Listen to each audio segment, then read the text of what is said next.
बिबट्याच्या हल्ल्यात राऊड येथे 60 वर्षाची महिला जखमी. सुशीलाबाई उत्तम कांडे, वय वर्ष 60, राहणार पांडगयमया, राऊडे हा बिबट्याच्या हल्ल्यात जखमी. तालुक्यातील सलग दुसऱ्या दिवशी बिबट्याच्या हल्ल्याची घटना. चांदवड तालुक्यातील राऊड येथे नरभक्षक बिबट्याने आज पहाटे 3 वाजेच्या सुमारास घराच्या बाहेर झोपलेले असताना काठेवरून ओढत असताना त्यांचा मुलगा निंबा याच्या लक्षात आल्याने त्याने ओरडाओरड केली. जवळ असलेला विटा उचलून मारल्याने सदर बिबट्या हा महिलेला सोडून पळून गेला. तत्काळ निंबा याने आईला उपजिल्हा रुग्णालयात दाखल केले. चांदवड या ठिकाणी दाखल केले व वन विभागाला कळवले. पुढील तपास चांदवड पोलीस स्टेशन व वन विभाग करत आहे.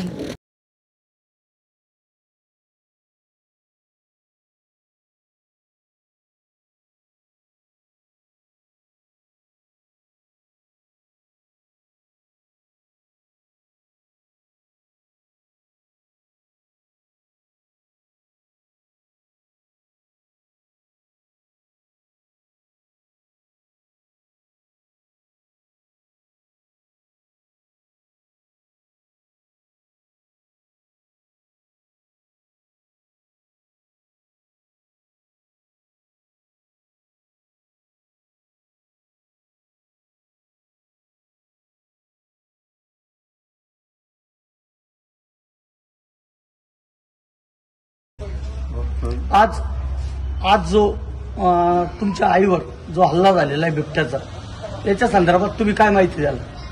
रात्री बाय झोपल्यावर अचानक बिबट्याने हल्ला केला 3:30च्या सुमारास.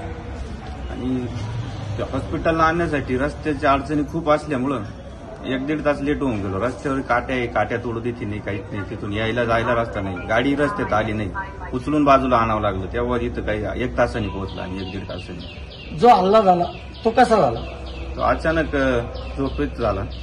बिबट्याने काय केलं? अचानक येऊन बिबट्याने पकडलं. कुठं पकडलं होतं? मानीला पकडलं इथं आणि ओढलं बाजावरून खाली, बाजूला ओढलं. तेवढ्यात मी ते जागा झालो आणि उठलो, आगलो.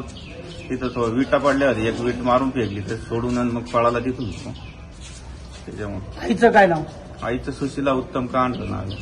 तुमचा मला कोणत्या ठिकाणी आला? राऊड पाडगण मला.